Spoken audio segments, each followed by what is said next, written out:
The first plants to permanently inhabit the land were relatively small compared to what was to come. Perhaps they were large compared to their green algae relatives, but bigger things were ahead of them. Plants went from being non-vascular to vascular, and that is a big deal, as we will see in this lecture. Here are some learning objectives for this lecture, and to jump right in, let me say a few things about how fantastic vascular tissue is for a plant. With the ability to move water from the ground and throughout the body of the plant, vascular tissue allows for larger plants and plants that are less reliant on constant moisture in the above-ground environment. Vascular tissue also allows plants to grow taller, which means more sunlight, and that means more photosynthesis. Perhaps not directly a great feature of vascular tissue, but a side effect is that with great vascularity comes great sporophyte dominance. Now, the thing we think of as the plant is not the gametophyte, but the sporophyte. In fact, the gametophytes become more and more reduced in size over time. In these seedless vascular plants, the gametophytes are often hidden, and one older name you might see for this major group of plants is vascular cryptogams. Some have photosynthetic gametophytes. Some gametophytes grow below ground, and whether or not the gametophyte remains attached to the sporophyte varies between phyla as well. Vascular tissue is just a part of the whole transition from gametophyte dominance to sporophyte dominance. Vascular tissue is part of a tissue system with coordinated organs and comes with other more sophisticated tissue systems. Vascular plants possess three fundamental tissue systems. The vascular tissue system moves materials around inside the body of the plant. Xylem moves water and mineral nutrients up from the soil through the roots and into the stems and leaves.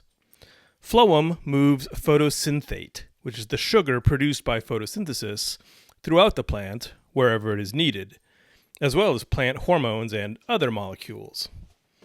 In other words, the vascular system is a series of tubes. Vascular plants have indoor plumbing. The dermal tissue system, like our animal dermal system, functions like skin. It protects the plant from herbivory, but it also keeps that precious water in the tubes from leaking out. Water is life, after all, and between these two tissue systems is a third tissue system known as the ground tissue system. The ground system provides support for the vascular tissue system, filling the space around vascular tissue. Think of it as background tissue for the stars of the tissue systems, the vascular and dermal tissue systems, not ground as in underground. This slide shows the three tissue systems in two different types of plants. On the left, we see a section through a stem very similar to the one that we saw in the previous slide. On the right, another stem section through a stem from a different clade of plants in the same phylum. For the time being, notice two things. All three tissue systems are present in both of these plants in homologous parts. And, two, the arrangement of the three tissue systems varies in different lineages. These tissue systems further lend themselves to something we've yet to see in our foray into life's diversity. Organs. Plants have tissues arranged into sophisticated organs. Leaves, stems, and roots are all plant organs that would not have been possible without the advent of vascular tissue and other tissue systems. In the mists of time, leaves have diverged quite a lot in their anatomy. You may be able to identify different species of plants based on the outline of their leaves. One of the earliest ways for leaves to vary, based on fossils of ancient land plants and the modern descendants of these lineages, is in the number of bundles of vascular tissue found in them. Microphyll leaves have only a single vein of vascular tissue that is unbranched. Because of this, microphylls tend to be small. Megaphyll leaves, by contrast, have branched vascular tissue. This branching of the vascular tissue has led to more efficient photosynthesis. The vast majority of plant leaves we encounter in the modern world are megaphylls. However, we do see a few extant plants with microphylls in the seedless vascular plants. Having a greater diversity of tissues and organs requires more coordination in growth and development as well. Meristems are specialized tissues dedicated to mitosis. Vascular plants always have one or two types of meristematic tissues. Apical meristems are found at the apices. It is important to remember that plants grow in two directions: an above-ground apex reaching for the sky, and below ground another apex for the roots. The apical meristems are found in all vascular plants and are for primary growth, which makes the plant taller above ground and deeper below ground. Some vascular plants, for example, all trees and woody plants, have secondary growth. This is the job for lateral meristems that make the plant wider. I'll tell you more about this part later. This image shows how a vascular plant uses meristems to grow. The shoot apical meristem at the top of the plant increases height, and the root apical meristem increases depth. In this image, lateral meristems are also shown in the stem. Over here. Vascular plants have amazing powers of regeneration. Many of our important fruit and vegetable crops rely on using these meristematic tissues for asexual reproduction. Another feature in these sporophyte-dominant vascular plants occurs in the spores themselves. In the non-vascular plants, the sporophytes produce the spores by meiosis, and all the spores are uniform in size. In one phylum of the seedless vascular plants, we find that spores come in two sizes. The plants have gone from being homosporous to heterosporous. How do they vary? They vary in size. There are smaller spores, microspores, and larger spores, megaspores. We only see this in one part of one phylum of seedless vascular plants. But this feature, heterospory, becomes important when we move from the seedless plants to the seeded plants. Which brings us to our four phyla of seedless vascular plants. These are Pteridophyta, Equisetophyta, Xylophyta, and Lycophyta. Or maybe we can look at the seedless vascular plants in a different way. 3 of these phyla have been shown to be monophyletic, and we will consider them as a superphylum called Monolophyta. The 4th phylum is not of this monophyletic clade, but is a distinct branch of seedless vascular plants. Looking again at this time-graduated phylogram of the plants, I want to draw your attention to the origin of vascular plants at point 2 here. The seedless vascular plants share a synapomorphy in the name. They are vascular. However, they also share a character that will prove to be plesiomorphic, the other part of their name. They are seedless. Seeds, we will find in the next lecture on plants, are another apomorphy, since neither our seedless vascular plants nor the non-vascular plants possess them. So, to review and reinforce an important concept, I ask you this. Seedless vascular plants, defined by both a synapomorphy, vascular tissue, and a symplesiomorphy, seedlessness, are which of these? Answer in 3, 2, and 1. Paraphyletic. Why? Let's look at the phylogram once again, this time with scissors. We can make one cut of the phylogram and remove all vascular plants, the synapomorphy. But to remove seedlessness, we need to cut out the seeded plants. No other way. 2 cuts are necessary. Because vascular plants are monophyletic, there is a single evolutionary origin for vascularity. But because there is a subsequent transition from seedless to seed-full, we don't include all descendants, and that makes ferns and fern allies, aka seedless vascular plants, paraphyletic. Now to the diversity of the seedless vascular plants, starting with the three phyla of the superphylum Monolophyta. Xylophyta are called whisk ferns because they resemble short-handled brooms. They only superficially resemble the plants you recognize as ferns, true ferns. Whisk ferns lack true leaves and don't have roots either. For a while, it was thought that the earliest vascular plants shared direct common ancestry with Xylophyta. However, phylogenetic studies have shown that whisk ferns are descended from a lineage that did possess leaves and roots, and subsequently lost them. Another diagnostic feature that identifies a member of Xylophyta we saw in the Hepatophyta, dichotomous branching, or branching into two equal-sized units. With all vascular plants, the dominant stage, the one we see, is the sporophyte. In fact, the gametophyte of whisk ferns I've never seen. With no roots and no leaves, the only place we find spore containers, or sporangia, is directly on the stems. This slide shows the same image from the previous slide, only enlarged. Please note the dichotomous branching of the stems into equal lobes. Also note these yellowish-green dots up in here. They're kind of hard to see, so there we go.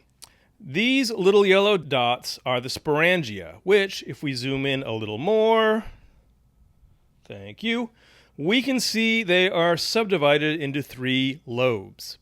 These sporangia are called synangia, but that's not so important. Just know that these are sporangia, and we'll see them in other sporophytes as well. Also within the superphylum Monolophyta is Equisetophyta. This phylum has undergone several name changes throughout the years. Arthrophyta is one older name you may see, and Sphenophyta is a really old name for them. But there is only one extant genus, Equisetum, though there are many fossil forms dating back to the late Devonian, around 350 million years ago. Equisetum only grows to be about 1 to 1.5 meters tall, but there used to be some tree-sized members of this phylum. The name Equisetum means horsetails, which is the most common name, because some botanists thought they look like horses' tails, I suppose, though I don't really see the resemblance. They are also called scouring rushes or pot scrubbers, because the stems contain silica in addition to the cellulose of the cell walls. You can find horsetails in the Arboretum here on campus, and if you dare, you can pet them to feel the roughness that people used to clean pots before the invention of sponges and other abrasives. The stems are hollow and jointed. That's what the older name Arthrophyta suggests, jointed plants. You may be forgiven if you've seen this plant and mistaken it for bamboo, but bamboo is smooth, not ribbed, and bamboo is larger and woodier than Equisetum. Each node between the hollow sections, or internodes, has a whorl of microphyls. The spores are produced within sporangia that are part of specialized spore-producing leaves called sporophylls. The sporophylls are held by sporangiophores. Remember how Hepatophyta produced archegoniophores and antheridiophores as containers for the archegonia and antheridia? Well, here we see that iophore suffix again, which means a container or vessel for something. And that something, again, is in the prefix, the sporangia. However, there is one more level to the clustering. The sporangiophores are clustered into strobili, or just one strobilus. While it is annoying to have to learn yet another term like strobilus, it will be useful a few more times this semester and in this unit. And like we saw in the liverworts, horsetail spores also have elaters to help in aerial dispersal. In this picture, we see a field of horsetails in the background and a few important diagnostic features in the foreground. These horsetails have strobili at the apices and each of the spots that comprise the sporangiophores. Another feature you can see in this photograph are nodes and internodes. And on the node of this particular stem on the right, These small black tooth-like things are the microphyls. This brings us to the third phylum of Monolophyta and the largest in terms of extant diversity.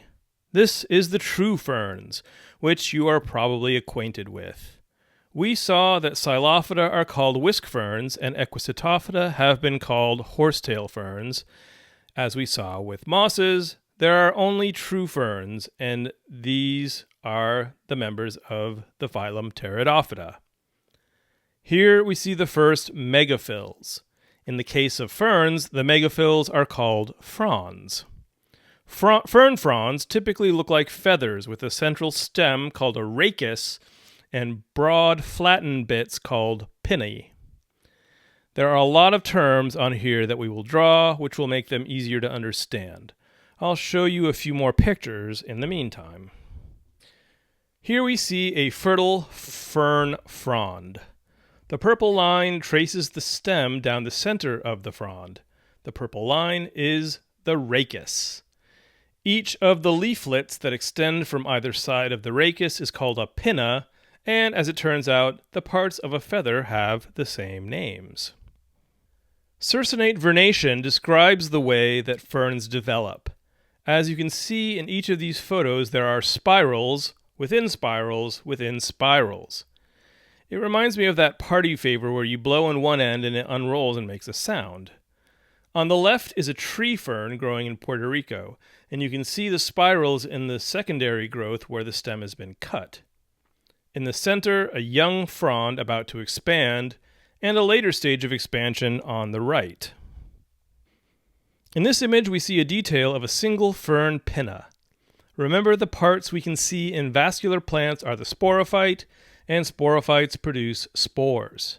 In ferns, the spores are produced in clusters of sporangia called sori, and that's what we see here. If you squint at the photo, you may notice that the sori are made of smaller granules, which are the individual sporangia. Here's another species of fern, where the sporangia are covered with an umbrella-like structure called an indusium. This is an important diagnostic feature for ferns. This slide from our text shows the entire life cycle of a fern. We will be drawing this in class, so I will not describe the whole thing. You should note how in this life cycle, the haploid gametophyte portion is reduced relative to the sporophyte. The fourth of our four phyla of seedless vascular plants is Lycophyta. This is the odd phylum out as far as seedless vascular plants are concerned. The other three phyla are in the superphylum Monolophyta, and Lycophyta is not. To make things worse, the common names for members of the phylum suggest inaccuracies all around. They aren't mosses, those are Bryophyta. They aren't pines either. Pines are in our near future in the Coniferophyta. Resurrection plant is capable of being dried up and appearing dead, only to be resuscitated by rain into looking vibrant and alive. Quillwort means quill plant, of course, because the microphylls look like the quills of a green porcupine. All members of Lycophyta possess microphylls and produce spores in strobili, similar to what we saw in Equisitophyta. An oddity seen in no other plant phylum is the presence of both homosporous and heterosporous members. In the class Lycophytes, all members are homosporous, just as we've seen in all phyla up until now.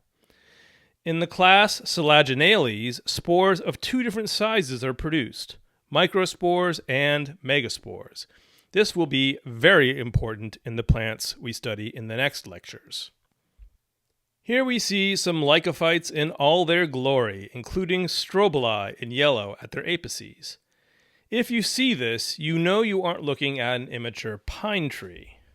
And here is a close-up of the microphylls on another species of Lycophyte. They do look similar in some ways to cedars and members of the Coniferophyta, but this similarity is not due to shared common ancestry.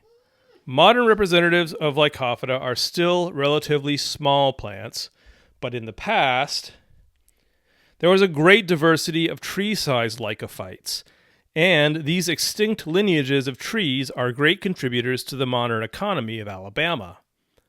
A couple of 100 million years ago, forests ranging from Alabama up to Pennsylvania covered the ancient Appalachian Mountains, and their fossilized remains are now excavated in the form of coal. Coal mines produce many plant fossils of these lineages of seedless vascular plants, and a great many other extinct lineages as well. With that, we will close our discussion of the seedless vascular plants and take a moment to review our learning objectives. The next lecture, which I've alluded to already, will feature a common plant part not found in any of the 7 phyla we've covered up until now. The next great leap forward in plant evolution is seeds.